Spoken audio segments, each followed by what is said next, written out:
کیا آپ جانتے ہیں کہ عورت کے لیے ایک شادی کا حکم کیوں دیا گیا ہے؟ کیا آپ نے کبھی یہ سوچا کہ مردوں کو تو ایک وقت میں 4 شادیاں جائز ہیں اور انہیں اس بات کی اجازت ہے، لیکن آخر ایسا کیوں ہے کہ عورت کے لیے ایک ہی شادی کا حکم کہا گیا ہے؟ یہ بات بہت زیادہ نن مسلمز میں اٹھائی بھی جاتی ہے اور اس بات کو اس طرح ظاہر کیا جاتا ہے کہ جیسے یہ عورتوں کے ساتھ ناانصافی ہے اور یہاں پر اسلام عورت کے ساتھ زیادتی کر رہا ہے، جبکہ حقیقت میں ایسا بالکل بھی نہیں۔ اسلام ایک منصف دین ہے، یہ کسی کے ساتھ کبھی بھی زیادتی نہیں کرتا، اور آج اس کا ثبوت ہم آپ کو نہ صرف قرآن سے بلکہ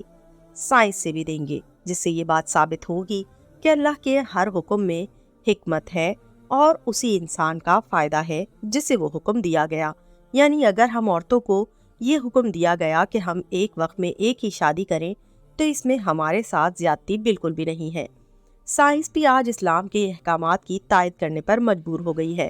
تو چلیے آئیے ویڈیو کا آغاز کرتے ہیں اور آپ کو یہ اہم معلومات فراہم کرتے ہیں، جس کے بعد آپ کو یقیناً مسلمان ہونے پر فخر ہوگا اور اللہ کی حکمت اور محبت پر بہت پیار آئے گا۔ ایک ماہر جنین یہودی جو دینی عالم بھی تھا، کھلے طور پر کہتا ہے کہ روئے زمین پر مسلم خاتون سے زیادہ پاک باز اور صاف ستھری کسی بھی مذہب کی خاتون نہیں ہے۔ پورا واقعہ یہ ہے کہ البرٹ آئنسٹائن انسٹیٹیوٹ سے منسلک ایک ماہر جنین یہودی پیشوا رابرٹ نے اپنے قبول اسلام کا اعلان کیا، جس کا واحد سبب بنا قرآن میں مذکورہ مطلقہ کی عدت کے حکم سے واقفیت اور عدت کے لیے 3 مہینے کی تجدید کے پیچھے کار فرما حکمت سے شناسائی۔ اللہ تعالیٰ قرآن میں فرماتا ہے، سورہ بقرہ آیت نمبر 228، ترجمہ: مطلقات اپنے آپ کو 3 حیض تک روکے رکھیں۔ اس آیت نے ایک حیرت انگیز جدید علم ڈی این اے کے انکشاف کی راہ ہموار کی اور یہ پتہ چلا کہ مرد کی منی میں پروٹین دوسرے مرد کے مقابل 62% مختلف ہوا کرتی ہے، اور عورت کا جسم ایک کمپیوٹر کی مانند ہے۔ جب کوئی مرد ہم بستری کرتا ہے تو عورت کا جسم مرد کے تمام بیکٹیریاز جذب اور محفوظ کر لیتا ہے۔ اس لیے طلاق کے فوراً بعد اگر عورت کسی دوسرے مرد سے شادی کر لے یا پھر بیک وقت کئی لوگوں سے جسمانی تعلقات استوار کر لے تو اس کے بدن میں کئی ڈی این اے جمع ہو جاتے ہیں جو خطرناک وائرس کی شکل اختیار کر لیتے ہیں اور جسم کے اندر جان لیوا امراض پیدا ہونے کا سبب بنتے ہیں۔ سائنس نے تحقیق کی کہ طلاق کے بعد ایک حیض گزرنے سے 32 سے 35% تک پروٹین ختم ہو جاتے ہیں اور دوسرا حیض آنے تک 67 سے 72 تک آدمی کا ڈی این اے زائل ہو جاتا ہے اور تیسرے حیض میں 99.9% کا خاتمہ ہو جاتا ہے اور پھر رحم سابقہ ڈی این اے سے پاک ہو جاتا ہے اور بغیر کسی سائیڈ ایفیکٹ اور نقصان کے نیا ڈی این اے قبول کرنے کے لیے تیار ہو جاتا ہے۔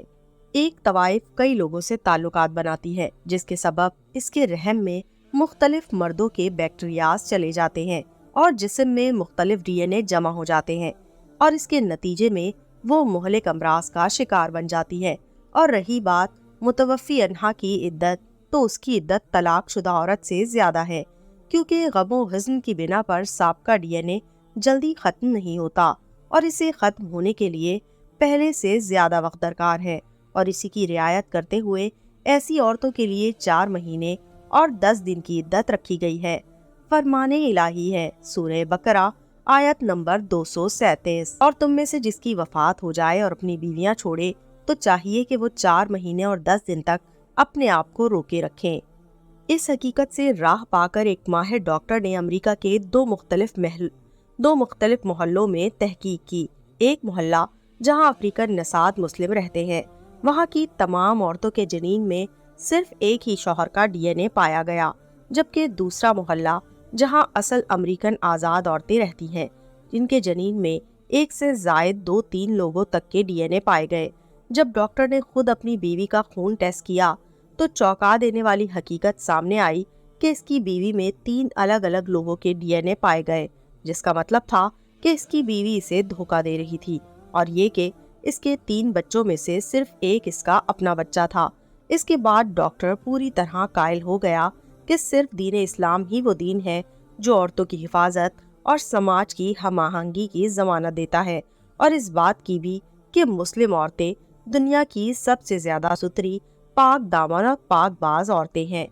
تو دوستوں، میں امید کرتی ہوں میری آج کی ویڈیو آپ کو پسند آئی ہوگی۔ اگر آپ کو میری آج کی ویڈیو پسند آئی تو ہمارے چینل معلومات کو لائک کیجیے، شیئر کیجیے اور بیل آئیکن دبانا بالکل مت بھولیے، تاکہ ہر نئی آنے والی ویڈیو کی نوٹیفیکیشن آپ کو مل سکے۔ اللہ حافظ۔